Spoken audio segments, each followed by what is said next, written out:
Gujarat's #1 engineering university, Sankalchand Patel University, 9642706257.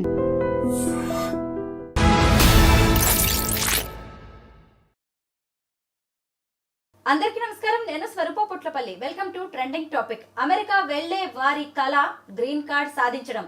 Green card వచ్చిందంటే America పౌరసత్వం వచ్చినట్టే. డొనాల్డ్ ట్రంప్ బాధ్యతలు చేపట్టిన తర్వాత విదేశీయులకి చుక్కలు చూపిస్తున్నారు.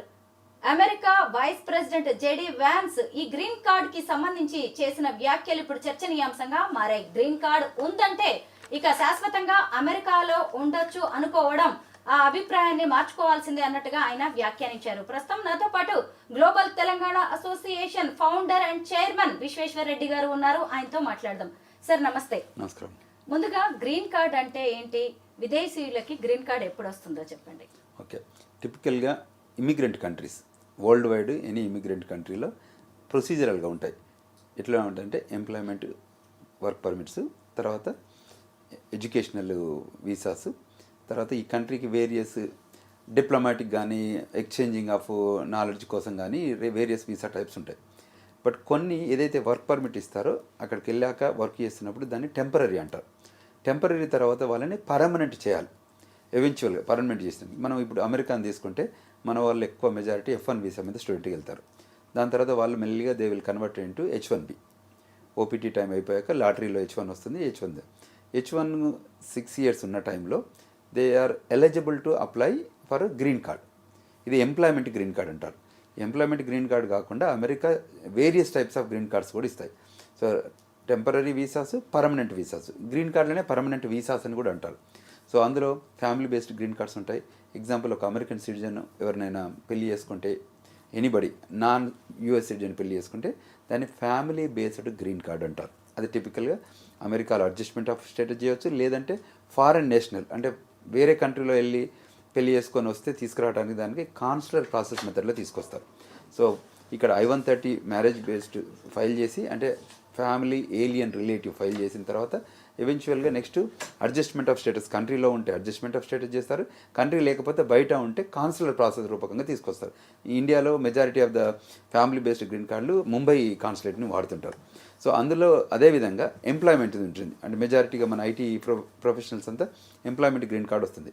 సో H1 డ్యూరింగ్గా ఉన్నప్పుడు ఒక పర్మ్, అంటే అక్కడున్న టెక్నాలజీలో కానివ్వండి, వేరియస్ స్కిల్డ్ లేబర్ ఏరియాలో కానీ మాకు ఈ పీపుల్ లేరు, సో అందువల్ల మీరు అప్లై చేసుకోవచ్చు అని ఒక ఎలిజిబిలిటీ ఇస్తారు. సో మన వాళ్ళు టిపికల్ మనకి H1 కాబట్టి చెప్తే ఈజీగా అర్థమవుతుంది కాబట్టి, సో H1 వాళ్ళకి ఏం చేస్తారంటే ఒక పర్మ్ ప్రాసెస్ ఉంటుంది. అది ఒక 3 step ప్రాసెస్ గ్రీన్ కార్డ్ ఇవ్వడం అనేది.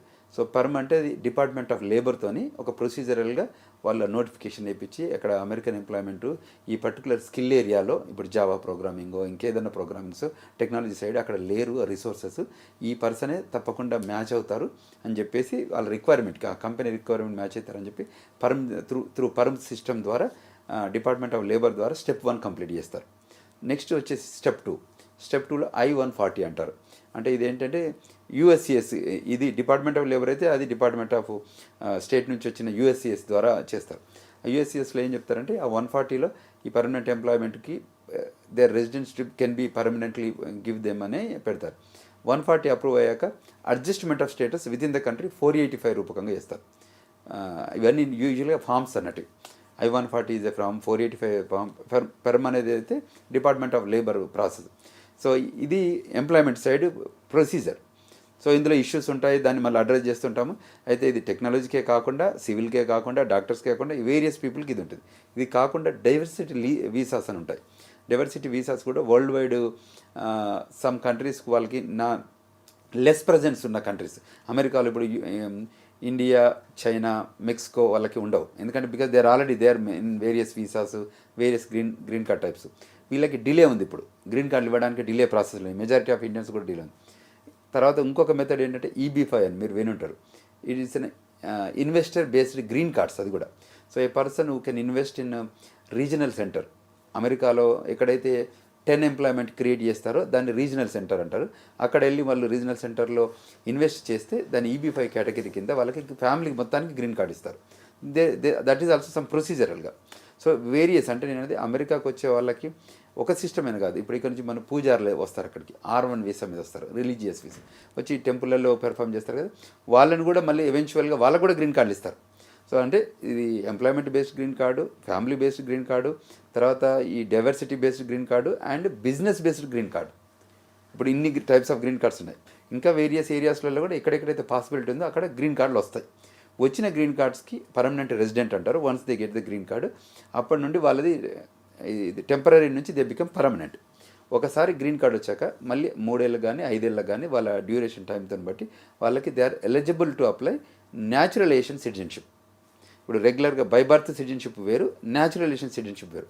సో ఈ ప్రొసీజర్గా మనం అప్లై చేస్తే దానికి ఒక 1 ఇయర్ అట్లా 8 months to 1 year వేరియస్ సిటీస్ని బట్టి, కొన్ని జియోగ్రఫికల్గా అమెరికాలోనే జియోగ్రఫికల్గా ఉండి service centre volume of the కేసెస్ని బట్టి కొందరికి 6 months రావచ్చు, కొందరికి 1 year రావచ్చు, కొందరికి 1.5 years రావచ్చు.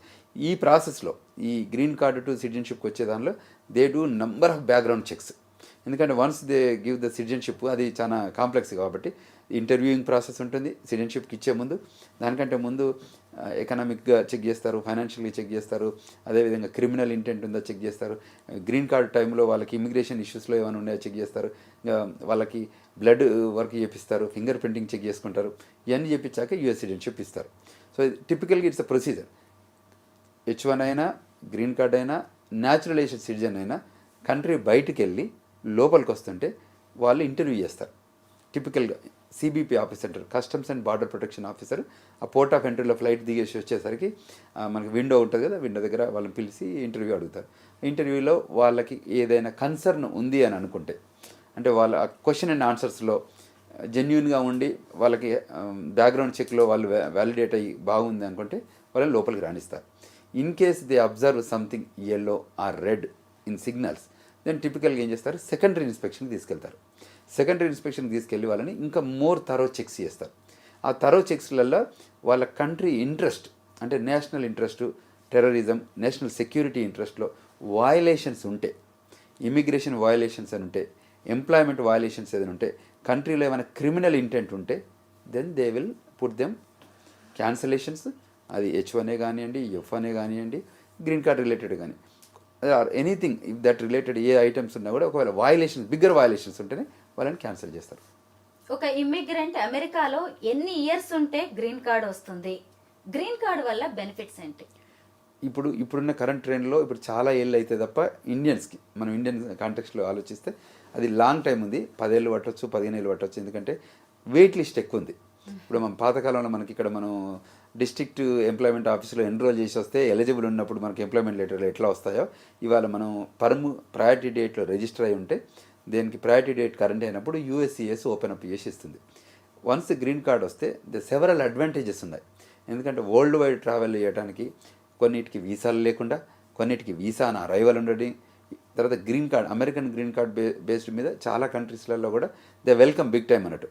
అంటే టూరిజంకి వెళ్ళినా కానీ, ఎంప్లాయ్మెంట్ రూపకంగా వెళ్ళినా కానీ, విజిటింగ్ రూపకంగా వెళ్ళినా, తర్వాత స్టూడెంట్గా రూపకంగా వెళ్ళినా కానీ American green card they have lot of values. Some of the countries they don't ask visas, some of the countries వీసాలో ఆన్ అరైవల్ ఇస్తారు. ఈ వీసాస్ వచ్చాయి ఇప్పుడంతా, everything is e visas. So ఆ అడ్వాంటేజ్ ఉంటుంది. అమెరికాలో గ్రీన్ కార్డులో ఉన్న వ్యక్తి ఎవరైనా జాబ్ లూజ్ అయితే వాళ్ళకి ఏంటంటే గవర్నమెంట్ అన్ఎంప్లాయ్మెంట్ బెనిఫిట్ ఇస్తుంది. ఇది H1B వాళ్ళకు ఉండదు. సో గ్రీన్ కార్డ్ నుంచే వాళ్ళు the country own that individual, that beneficiary green card వచ్చాక. అంతకంటే ముందు వాళ్ళు నాన్ ఇమ్మిగ్రెంట్ ఏలియన్ అంటారు. ఇప్పుడు ఏమంటే ఇమ్మిగ్రెంట్ ఏలియన్స్ అంటారు. So they are permanent to the country. So welcome to that country అని చెప్పి వీళ్ళని బాగా టేక్ కేర్ చేస్తారు. జాబులు వెళ్ళినా కూడా మళ్ళీ వాళ్ళు ఏదైతే జాగ్రఫీ వేరు, వాషింగ్టన్ డీసీలో ఉన్నారా, కాలిఫోర్నియాలో ఉన్నారా, అట్లాంటాలో ఉన్నారా, లేకపోతే రూరల్లో ఉన్నారా, వాళ్ళ బేస్డ్ బట్టి వాళ్ళకు అమౌంట్ సెట్ చేస్తారు. వాళ్ళకి రెమ్యూనరేషన్ వాళ్ళ శాలరీని బట్టి పర్ మంత్ ఇస్తారు. అది మళ్ళీ అది కూడా నెంబర్ ఆఫ్ మంత్స్ ఇస్తారు. అది దాన్ని రెన్యువల్ చెప్పవచ్చు మళ్ళీ. So that is an great advantage ఉంటుంది. అంటే ట్రావెల్ అడ్వాంటేజ్ ఉంది, ఎంప్లాయ్మెంట్ అడ్వాంటేజ్ ఉంది, మనం కొద్దిగా హ్యాపీగా ఉండొచ్చు, అంటే స్ట్రెస్ ఉండదు. గ్రీన్ కార్డ్ హోల్డర్ అని చెప్పుకోవడానికి చాలా ప్రౌడ్గా ఫీల్ అవుతూ ఉంటారు కూడా. అయితే ఎలాంటి కండిషన్స్లో గ్రీన్ కార్డ్ని క్యాన్సిల్ చేసే ఛాన్స్ ఉంటుంది? ఇప్పుడు ఇంకొకటి, గ్రీన్ కార్డ్ వచ్చాక వాళ్ళు 6 months ఆ కంట్రీలో నివసించాలి. తర్వాత ట్యాక్సెస్ ఫైల్ చేయాలి. ఈ 6 months కాకుండా వాళ్ళు కంట్రీ బయటికి వెళ్ది ఫారెన్ కంట్రీలో ఉంటే దానికి ఏంటంటే పర్ యానం రెసిడెన్సీ లిమిట్ అంటారు అన్నట్టు. రెసిడెన్సీ కండిషన్స్ ఉంటాయి. రెసిడెన్సీ కండిషన్స్ వయలేట్ చేస్తే పోర్ట్ ఆఫ్ ఎంట్రీలో వచ్చేటప్పుడు క్వశ్చన్ ఇస్తారు, why you are there outside the country for more than 6 months. అక్కడ ఏదైనా కన్విన్సింగ్ ఆన్సర్ వచ్చిందనుకోండి, they let you inside the country. ఇది రిపీట్గా చేస్తున్నాం అనుకోండి, దెన్ అబ్జర్వ్ చేస్తాడు, మేము మీకు మా కంట్రీకి గ్రీన్ కార్డ్ ఇచ్చిన పర్పసే మీకు కంట్రీలో ఉండటానికి, పర్మనెంట్గా ఎంప్లాయ్మెంట్ చేయడానికి, and you make good life of it. తర్వాత you pay taxes, end of the day the taxes, because you are exemplary skilled worker, you are exemplary beneficiary to the country, benefit to job duties కానీ ఇది ఉంటుంది కాబట్టి మేము పిలిచాము. మళ్ళీ ఇది violation అవుతుంది, ఎందుకంటే మీరు if you are out of the country దీన్ని యూజ్ చేసుకుంటే అంటే మిస్యూజ్ చేస్తున్నట్టు అన్నట్టు. మిస్యూజ్ చేస్తే వాట్ ఈజ్ యువర్ ఇంట్రెస్ట్ అని పొలైట్గానే అడుగుతారు. ఇది అక్కడ వాళ్ళు కన్విన్సింగ్ ఆన్సర్ రాలేదనుకోండి, so then they have right to cancel. So తర్వాత ఇంటెంట్ ఇస్తారు, ఫస్ట్ టైమే చేయరు, మెజారిటీ ఆఫ్ ద టైము వార్ని చేస్తారు. If you do this pattern అంటే ఇట్లే కంటిన్యూగా మీరు కంట్రీ బయట వెళ్ళి మోర్ దాన్ 6 months ఉండడం కానీ, తర్వాత ట్యాక్స్ పే చేయకుండా ఉండడం కానీ, ఇటువంటివి ఉంటే violation of immigration nationality act ఉంటే ఫస్ట్ టైంకు వార్ని చేస్తారు, don't do these kind of things and you know the value of the green card, you should respect the rules and regulations of that green card అని చెప్తారు. ఒకవేళ అయినా వినకపోతే దాని subsequent ఇంటర్వ్యూలలో దాన్ని they have right to cancel. అప్పుడు ఏమంటారంటే ఈ గ్రీన్ కార్డ్ ఎందుకు, నువ్వు వీసా అంటే ఇట్లా వచ్చిపోతున్నావు కాబట్టి you become as an merely a visitor, so take a B1 B2 visa తీసుకొని రమ్మని చెప్తారు. అంటే అంత మంచి గైడ్ చేస్తారు. ఇట్స్ నాట్ దట్ రావడంతో రూడ్గా I'm cancelling and you need to leave the country అని ఏం చెప్పరు. So majority of the time warn చేస్తారు. ఇంకా ఎక్సెప్షనల్గా వాళ్ళకి అక్కడ వయలేషన్ ఉండి ఇప్పుడు ఫారిన్ కంట్రీకి వెళ్ళి టెర్రరిస్ట్ ట్రైనింగ్ తీసుకొని వస్తుండ్రో, లేకపోతే కంట్రీ సెక్యూరిటీ ఇంట్రెస్ట్కు అగనిస్ట్గా ఫారిన్ కంట్రీలో వర్క్ చేసేయడం కానీ, లేకపోతే హోమ్ ల్యాండ్లో కూడా చేయడం కానీ, that's the reason the department of homeland security వచ్చింది అమెరికాలో, because of all the violations happening related to the national security. So అక్కడ దే డోంట్ కాంప్రమైజ్ అన్నట్టు. ఇటువంటి సిచ్యువేషన్ వచ్చినప్పుడు they have a right to cancel the green card. Green card ఉంది అంటే చాలు హాయిగా లైఫ్ లాంగ్ అమెరికాలో ఉండొచ్చు అని గుండెల మీద చేసుకుని హాయిగా ఉంటూ ఉంటారు చాలా మంది. కానీ ఈ మధ్య America vice president JD Vance చేసిన కామెంట్స్ మీరు చూసి ఉండొచ్చు. అయితే ఆ గ్రీన్ కార్డ్ వచ్చిందంటే ఇక మీదట శాశ్వతంగా అమెరికాలోనే ఉండొచ్చు అనుకోకండి అని ఆయన చెప్పడం వెనక ఉన్న ఉద్దేశం ఏంటి అంటే టిపికల్గా వాళ్ళు ఏంటంటే ముందు ఇన్ఫర్మేషన్ ఇస్తారు, తర్వాత వార్ని చేస్తారు, తర్వాత సీరియస్ ఎగ్జిక్యూట్ చేస్తారు. మొత్తానికి ఏదో సీరియస్ గా జరగబోతోంది. అండర్ కవర్లో ఎప్పుడు కంట్రీ సేఫ్టీ సెక్యూరిటీ అనేది ఇంపార్టెంట్. ఆ కంట్రీకి వయలేషన్ చేసే వాళ్ళను 100% వాళ్ళు టాలరేషన్ ఉండదు. ది టాలరెన్స్, జీరో టాలరెన్స్ అంటారు చూడండి, దే విల్ 100% ఎగ్జిక్యూట్. సో దానికంటే ముందు is giving signals, you treat this as a signal, అంతే కదా. ఈ సిగ్నల్స్ బేస్డ్ మీద వాళ్ళను చేయొచ్చు అనేది. So if you understand the signals, కనుసూపులతోనే అర్థం చేసుకుంటే ఎగ్జిక్యూషన్ ఉండదు. So basically green card has the value, so respect that value. As long you respect the value, I don't think it's a big issue. But if you don't respect the value, then there is an issue always existing, మీ పక్కనే ఉన్నదని చెప్పడం. మీరు last 25 years నుంచి అమెరికాలో ఉంటున్నారు. Green card కావచ్చు, లేదంటే America policies ఎలా ఉంటాయి, అక్కడ గవర్నమెంట్ డెసిషన్స్ ఎలా ఉంటాయి అనేది మీకు బాగా తెలుసు. సరే, ఈ మధ్య ఒక న్యూస్ వచ్చింది, మీరు చూసే ఉంటారు. ఈ 2 days back green card holder కి ఘోర అవమానం. స్మిత్ అనే వ్యక్తిని చాలాసేపు అక్కడే ఉంచేసి గ్రీన్ కార్డ్ ఉన్నా కానీ బాగా ఇంటరాగేట్ చేశారు. అదొకటి. దాంతోపాటు ఇంకా ఎయిర్పోర్ట్లో ఖచ్చితంగా గ్రీన్ కార్డ్ని సబ్మిట్ చేయాల్సిందే, లేదు అంటే మాత్రం మళ్ళీ క్యాన్సిల్ చేసే ఛాన్స్ ఉంటుంది. ఇలా రకరకాల వార్తలు వస్తున్నాయి గ్రీన్ కార్డ్ బేస్డ్గా. ఇందులో నిజమెంత? ఒకటి అందులో ఎలా ఉంటుందంటే, గ్రీన్ కార్డ్లో ఒకటి గ్లోబల్ ఎంట్రీ అని కూడా ఉంటుంది. I'm green card holder, I'm not citizen of United States. So every 10 yearsకి గ్రీన్ కార్డ్ రెన్యువల్ చేసుకోవచ్చు. The green card every 10 years. తర్వాత ఈ మధ్య గ్లోబల్ ఎంట్రీ అని సెక్యూరిటీ అంటే బ్యాక్గ్రౌండ్ చెక్ చేసి సెక్యూరిటీ పీపుల్ అనుకుంటే వాళ్ళని in and out of the కంట్రీకి టూ మెనీ క్వశ్చన్స్ అడగకుండా, ఈవెన్ కార్డులు అడగకుండా గ్లోబల్ ఎంట్రీ అని ఒకటి కొత్తది వచ్చింది. దీని ఐఎమ్ ఎంటైటిల్ టు దట్, నేను applied it, I got the global entry. So port of ఎంట్రీలో నేను వెళ్ళేటప్పుడు మాకు ఈ గ్లోబల్ ఎంట్రీ ప్రోగ్రామ్ అనే దానికి వేరే లైన్ ఉంటుంది. F1కి నాన్ ఇమిగ్రెంట్ వాళ్ళు వేరే ఉంటుంది, పర్మనెంట్ రెసిడెంట్స్కి వేరే ఉంటుంది, సిటిజన్స్కి వేరే ఉంటుంది. ఈ గ్లోబల్ ఎంట్రీ వాళ్ళకి కూడా దీనికి ఎలిజిబుల్ అయ్యి అప్రూవ్ అయిన గ్లోబల్ ఎంట్రీ వాళ్ళకి కూడా ఉంటుంది. అక్కడికి వెళ్ళి మనల్ని ఒకటి కియోస్క్ వస్తుంటాయి, ఇది దాంట్లో పోయి మనం ఫింగర్ ప్రింట్ పెడతాము, లేకపోతే ఐస్తోనే మెజారిటీ ఐస్తోనే టెస్ట్ చేస్తుంది. అది మ్యాచ్ అయితే దాన్ని గో అని చెప్తుంది. అక్కడ ఆఫీసర్ దగ్గరికి వెళ్తాం. అంతకుముందు పేపర్ ప్రింట్ చేస్తారు, ఇప్పుడు ఆ పేపర్ కూడా తీసేశారు, టోటల్ డిజిటలైజేషన్ అయిపోయింది. సో అక్కడికి ఇంకా ఏమొచ్చిందంటే ఈ మధ్య ఇంకో యాప్ వచ్చింది. యాప్లో మనమే ఫోటోలు తీసుకోవచ్చు. ఈవెన్ ఆ మెషిన్ కూడా యూజ్ చేయాల్సిన అవసరం లేదు.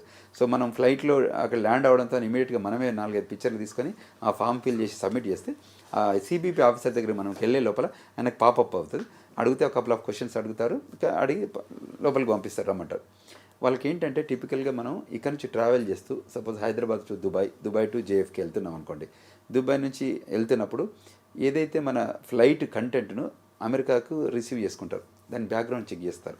పోర్ట్ ఆఫ్ ఎంట్రీకి వచ్చేసరికి వాళ్ళకి స్టేటస్ చెక్ చేసి పెట్టుకుంటారు. వీళ్ళు ఇందులో ఎవరైనా క్రిమినల్ ఇంటెంట్ ఉన్నారా, ఎవరైనా టెర్రరిజం యాక్టివిటీస్లో పార్టిసిపేట్ చేసి వచ్చారా, ఏదైతే అమెరికా బ్యాన్ చేసిన కంట్రీలతో అసోసియేషన్స్ ఉన్నాయా, రిలేషన్స్ ఉన్నాయా, ఫోన్లలో మాట్లాడుతున్నారా, అంటే కమ్యూనికేషన్ చేయగలుగుతున్నారా, ఏదైనా వరల్డ్ వైడ్ టెర్రరిస్ట్ ఆర్గనైజేషన్కి డబ్బులు ఇస్తున్నాడా, వేరియస్ రీజన్స్ మీద పట్టుకుంటారు. ఇన్ కేసు ప్రొటెస్ట్ చేశానా, అంటే వాళ్ళ బెస్ట్ ఇంట్రెస్ట్ కంట్రీ సెక్యూరిటీ ఇంట్రెస్టా, లేకపోతే కంట్రీకి అగనెస్ట్గా వాళ్ళు ప్రొటెస్ట్ చేస్తున్నారా. అంటే డెమోక్రసీ పీస్ఫుల్ ఇంట్రెస్ట్ ఒపీనియనైజ్ చేయడంలో ప్రొటెస్ట్ చేయడం తప్పులేదు, కానీ కంట్రీ సెక్యూరిటీకి అగనెస్ట్ మనం ప్రొటెస్ట్ చేస్తున్నాం అనుకోండి, కంట్రీ ఎప్పుడు కూడా యాక్సెప్ట్ చేయదు America. They are very serious on that lines. అందులో వయలేషన్స్ ఎవరు చేసినా వాళ్ళకి ఏ ఇమిగ్రేషన్ స్టేటస్ ఉన్నా వెనకకు పంపించడం అనేది ఫైనల్.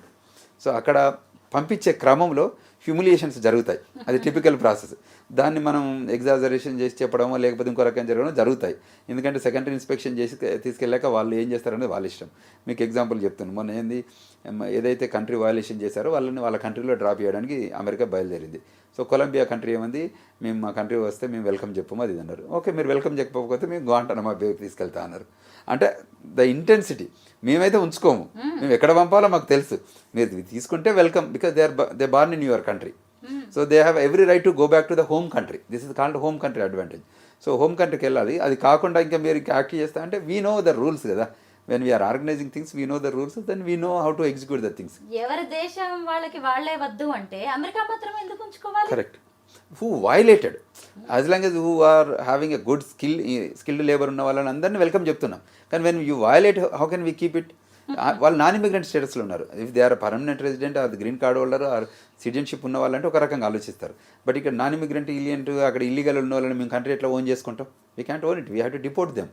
సో ది రిపోర్టింగ్ ప్రాసెస్లో పంపిస్తే వెల్కమ్ చెప్పకపోతే they know where to keep these people. ఒకవైపు బర్త్ రైట్ సిటిజన్షిప్ క్యాన్సిలేషన్ విషయంలో డొనాల్డ్ ట్రంప్ సీరియస్ గా ఉన్నారు. ఇంకొక వైపు చూస్తే గ్రీన్ కార్డ్ కి సంబంధించి జేడీ వ్యాన్స్ వ్యాఖ్యలు చేస్తూ ఉన్నారు. అసలు ఏమనుకుంటున్నారు వీళ్ళు? అసలు విదేశీయుల విషయంలో వీళ్ళ ఉద్దేశాలు ఏంటంటారు? అంటే కంట్రీది ఇలా టిపికల్గా హౌ యూ ఇంటర్ప్రిట్ ఇస్ ఇమిగ్రేషన్లో we simplify basically we have a law office కాబట్టి వీ నో అండర్స్టాండింగ్ ఏంటంటే ఎక్కడైతే మీకు బెనిఫిట్స్ ఇస్తామో, ఎక్కడైతే మీరు వయలేట్ చేస్తారో దానికి రిపర్కేషన్ కూడా మీరే భరించాల్సి వస్తుంది. When you enjoy the freedom, when you enjoy the benefits, when you make mistakes you need to దానికి పెనాల్టీస్ కూడా పే చేయాల్సి వస్తుంది. Whether it is a financial penalty, whether it is immigration penalty, whether it is a deportation penalty, whether it is a criminal penalty. You get it కదా. So when you have a great credentials we respect them also. So ఇటువంటి violation జరిగితే మాత్రం country ఏం చేస్తుందంటే ఆ seriousness ఉంటుంది. So Trump కూడా ఏమంటున్నారంటే వాళ్ళకి స్కిల్ కావాలి. ఇప్పుడు మీకు గోల్డెన్ వీసా అని వస్తుంది, ట్రంప్ ఇస్తూ ఇటువైపు అంటుండు, అటువైపు గోల్డెన్ వీసా ఇస్తా అంటుండు. అంటే our country need talented stem people. Globally immigration interest ఉండాలి, బిజినెస్ ఇంట్రెస్ట్ ఉండాలి. వాళ్ళు వచ్చి ఈ కంట్రీని ఫ్లరిష్ చేయాలి. అటువంటి వాళ్ళు మాకు కావాలి తప్ప మిగతా ఏమాత్రం క్రిమినల్ ఇంటెంట్ ఉన్న వాళ్ళు మా కంట్రీకి అక్కర్లేదు. ఎవరైనా పాస్ట్లో ఉన్నా, కరెంట్లో ఉన్నా, ఫ్యూచర్ ఉన్నా మీకు సిగ్నల్స్ ఇవ్వాలి కదా. మేము ఇంత స్ట్రిక్ట్ ఉంటాము, మీరు గ్రీన్ కార్డు ఉన్నా, వీసా ఉన్నా. ఇప్పుడు కొత్తగా డిపార్ట్మెంట్ ఆఫ్ స్టేట్ యూఎస్సిఎస్ నుంచి ఏమంటారంటే వీసా ఇష్యూ చేస్తే అది పర్మనెంట్ కాదు. మీకు ఇవాళ వీసా ఇష్యూ చేసి ఇంకా 3 ఏళ్ళు మీకు వీసా ఇచ్చింటే 3 ఏళ్ళ లోపల మిమ్మల్ని చెక్ చేయమని ఏం లేదు. మేము ఎవ్రీ టైం మిమ్మల్ని చెక్ చేసుకుంటూనే ఉంటాము. మీరు ఎక్కడెక్కడన్నా తిరుగుతూ వయలేషన్ చేస్తూ నేషనల్ సెక్యూరిటీకి అగనెస్ట్గా మీరు ప్రొటెస్ట్ చేస్తూ తర్వాత ఇదేంటి యూనివర్సిటీలో కానివ్వండి, లేకపోతే రోడ్ల మీద కానివ్వండి, వేరియస్ ఓపెన్ ప్లేస్లలో కానీ మీరు ఏదైనా చేస్తే ఈ వీసాకు రైట్లు లూజ్ అవుతారు, ఇన్అడ్మిసిబుల్ అవుతారు, డిపోర్టేషన్ చేస్తారు. You need to remove your own ways of understanding admissibility లైన్లో అని చెప్తున్నారు క్లియర్. వీళ్ళిద్దరు కాదు, ఇంకా ఇది typical that language another 3 years ఉండబోతుంది. అమెరికా వెళ్ళి మన అమ్మాయిలు అబ్బాయిలు ఉద్యోగం చేస్తూ అక్కడి వాళ్ళని పెళ్లి చేసుకోవడం మనం సాధారణంగా చూస్తూనే ఉన్నాం. ఈ మధ్య కూడా ఒక మ్యారేజ్ జరిగింది సార్. ఒక తెలుగు అమ్మాయి ఒక అమెరికన్ని పెళ్లి చేసుకుంది. ఆ వీడియోకి వచ్చిన కామెంట్స్ కొంత సర్ప్రైజింగ్ గా అనిపించాయి. ఇది నిజమేనా అని కూడా అనిపించింది. ముఖ్యంగా ఈ సిటిజన్షిప్ కోసం, గ్రీన్ కార్డు కోసమే ఈమె పెళ్లి చేసుకుంది ఇతన్ని అనే కామెంట్స్ వచ్చాయి. ఇలాంటివి జరుగుతూ ఉంటాయా? అంటే సమ్ పర్సంటేజ్ ఉంటుంది. I cannot make comment and మీకు ఎవ్రీబడి ఈజ్ డూయింగ్ దట్. కానీ కొందరు లవ్ అండ్ అఫెక్షన్తో కనెక్ట్ అయ్యి పెళ్ళిళ్ళు చేసుకుంటారు. దాన్ని ఇంతకుముందు మీకు చెప్పాను, ఫ్యామిలీ బేస్డ్ గ్రీన్ కార్డ్. మీరు ఇప్పుడు F1 మీద వచ్చినా H1 మీద వచ్చినా కొంతమంది పిల్లలు ఒకవేళ నచ్చిండ్రు అనుకోండి, కాలేజీలోకి వెళ్తారు కదా, లేకపోతే బయట సోషల్ యాక్టివిటీస్లో వెళ్ళి ఎక్కడైనా కనెక్ట్ అయితే వాళ్ళు పెళ్ళి చేసుకుంటారు. అంటే లవ్ అండ్ అఫెక్షన్ అంటే నైస్ ట్రాక్. కొందరు ఏం చేస్తుంటారు, కొందరు డబ్బు కోసమనో దానికోసమో దీనికోసమని కూడా గ్రీన్ కార్డులు తీసుకుంటారు. కాకపోతే దానికి ట్రబుల్ ఉంటుంది. దాన్ని we don't encourage. If there is a real value ఉండి అది లవ్ అండ్ అఫెక్షన్ ఉంటే మీరు తీసుకొని గ్రీన్ కార్డు చేయించుకోవచ్చు. యూఎస్ సిటిజన్షిప్ బేస్డ్ మీద వచ్చే గ్రీన్ కార్డులు కూడా between 6 to 9 months or 6 to 1 year లోపలే వస్తాయి. చాలా ఫాస్ట్గా వస్తాయి green card. So and with in the country adjustment of status చేయొచ్చు. కంట్రీ బయటకు వెళ్ళాల్సిన అవసరం లేదు, కాన్సులేట్ ప్రాసెసింగ్ చేయాల్సిన అవసరం లేదు, వీసా అటెండ్ కూడా అవసరం లేదు. గ్రీన్ కార్డ్ డైరెక్ట్ ఇంటికే వస్తుంది. అమెరికాలో ఉంటాయి. ఇప్పుడు F1 స్టూడెంట్ అమ్మాయి ఉందనుకోండి, అమెరికా అబ్బాయి పెళ్లి చేసుకున్నాడు అనుకోండి, కంట్రీ లోపలనే మేము ఇప్పుడు మన వాళ్ళు సీనియర్లు వెళ్ళిన పిల్లలు అబ్బాయిలు యూఎస్ సిటిజన్లు ఉన్నారు కదా, ఇప్పుడు ఇండియా నుంచి కొత్తగా వచ్చిన అమ్మాయిలు ఉన్న వాళ్ళకి కూడా మేము ఇమిగ్రేషన్ చేస్తాం మన ఆఫీస్ నుంచి. సో దాన్ని మ్యారేజ్ బేస్డ్ గ్రీన్ కార్డ్ అంటారు. సో విత్ ఇన్ ద కంట్రీలోనే F1 వీసా నుంచి the change of status or the adjustment of status will happen and they issue a green card. కాకపోతే they organize an interview before they issue the green card. అంటే months లోనే వచ్చేస్తుంది. 6 months to 1 year లోపలనే వచ్చేస్తుంది green card with in the country. They don't have to leave the country. అంటే ఈ comments లో నిజం లేదు అనుకోవడానికి కూడా లేదు. చేయొచ్చు, అట్లా కూడా జరుగుతాయి. నేను అనేది అది జరగట్లేదు చేయట్లేదు అనలేము. మన వాళ్ళు అడ్వాంటేజ్ ఇప్పుడు మన స్టూడెంట్స్ అంతా ఏం పని చేశారు అందరం చూసాం కదా. సో ఇవన్నీ చూసాక ఇవి చేయరని మేమేం అనుకోవట్లేదు, చేస్తారు. కానీ యుఎస్సిఎస్ గమనించి చేస్తే they have every right to cancel that green card. ఇప్పుడు మీరు చెప్పిన green card they have every right.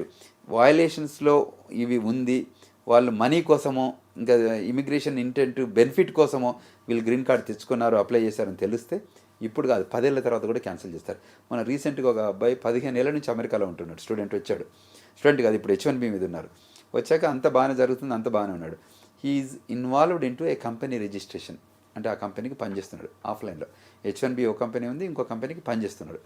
So అది కంట్రీ లోపలికి ఎంటర్ అయ్యేటప్పుడు సెకండరీ ఇన్స్పెక్షన్కి తీసుకెళ్లారు. ఫోన్ తీసుకొని డౌన్లోడ్ చేశారు. డౌన్లోడ్ చేస్తే ఈయనకి ఆ కంపెనీకి లింక్స్ తెలిసాక టెస్ట్ చేస్తే అందులో ఈయనకి లింక్స్ ఉన్నాయి. So being an H1 holder నువ్వు ఆ సేమ్ కంపెనీకి నువ్వు పనిచేయొద్దని చెప్పేసి 15 years తర్వాత వాళ్ళ వైఫ్ ప్రెగ్నెంట్ ఉంటే అమెరికాలో దాన్ని క్యాన్సిల్ చేసి పంపించేశారు ఇండియాకి. డిపోర్టెడ్. ఇలా కూడా జరుగుతున్నాయి, చాలా జరుగుతుంది. ఏదైనా రూల్స్ ప్రకారం ఉండాలి అంతే. స్ట్రేట్గా ప్రతిదానికి ఒక ప్రొసీజర్ ఉందండి. స్టెప్ 1, స్టెప్ 2, స్టెప్ 3 మీరు ఫాలో అయితే ఈ ప్రొసీజర్గా you are good. If you violate this thing you are done. Violate చేశాక ఇవాళ వయలేట్ చేసినా 10 yearsకి వయలేట్ చేసినా అంటే పాస్ట్ 10 years బ్యాక్ వయలేట్ చేసినా పోటాఫ్. ఎందుకంటే కంట్రీ ఇన్ అండ్ అవుట్ వద్దంటే ఆ గేట్ వే ఉంటుంది కదా, అక్కడ స్క్రీనింగ్ జరుగుతూనే ఉంటుంది ఎప్పుడు. సో ఎక్కడ మిస్టేక్స్ అయినా అక్కడ కనబడుతుంది.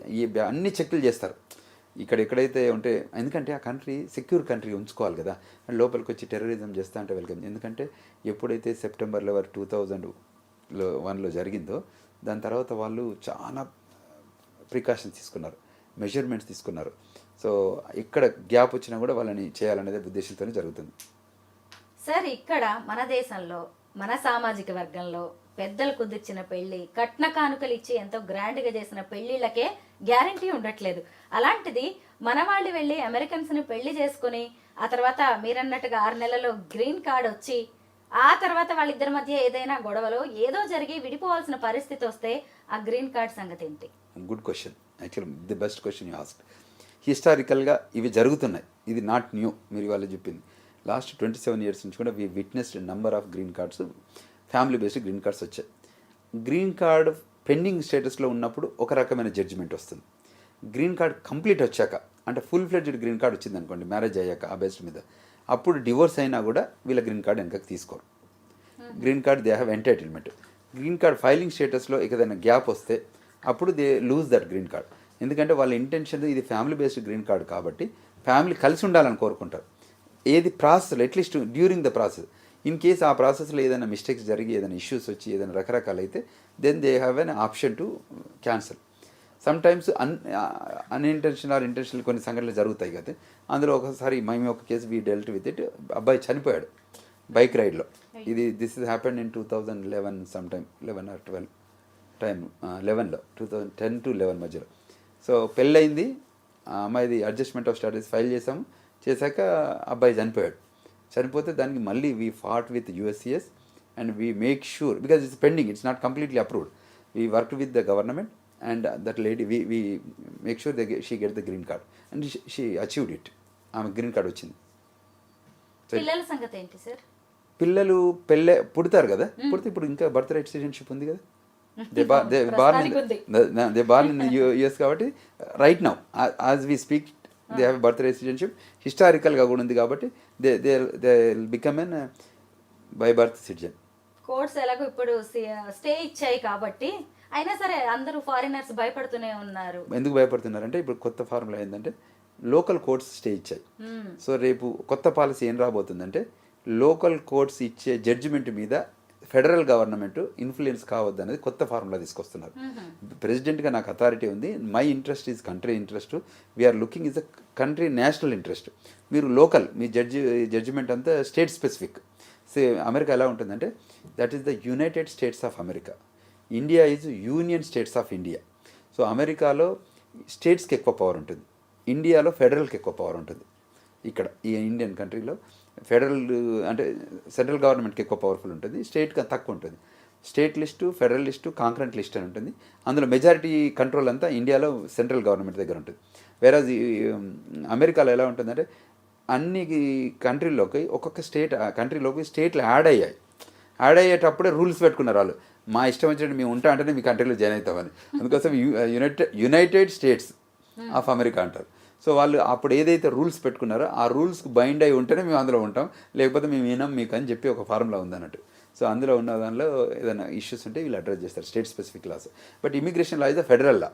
సో మీరు ఫెడరల్ లా దానిలో మీరు స్టేట్ వాళ్ళు ఇన్వాల్వ్ అయితే ఎలా ఉంటుంది, అది కరెక్ట్ కాదు కదా అని చెప్పేసి ఇప్పుడు మనకు వైట్ హౌస్ వాళ్ళు కానీ లేకపోతే ఫెడరల్ డిపార్ట్మెంట్స్ కానీ మాట్లాడుతున్నాయి. మీరు స్టేట్ ఆబ్జెక్ట్ చేస్తే మేము ఫెడరల్ డెసిషన్ ఎట్లా ఆపుతాం? బికాజ్ ఇప్పుడు family law, real estate law, taxations, కొన్ని ఇన్కార్పొరేషన్ లా, ఇవన్నీ ఏంటంటే state specific laws. Immigration law is federal law. American టెరిటరీలో ఉన్న 50 రాష్ట్రాలు లేకపోతే అమెరికన్ టెరిటరీ అవుట్ సైడ్ యూఎస్లో ఉన్న టెరిటరీస్ కొన్ని ఉన్నాయి, గ్వాము ఇటువంటి పోర్టరికో ఇటువంటివి ఉంటాయి కదా. సో అటువంటి వాటిలలో ఉన్న వాళ్ళకు కూడా ఈ ఇమిగ్రేషన్ లా అప్లై అవుతుంది. Thank you so much sir. Green కార్డ్కి సంబంధించి ఉన్న డౌట్స్ అన్నిటికీ చాలా మంచి క్లారిఫికేషన్ ఇచ్చారు. Thank you so much. నమస్కారం.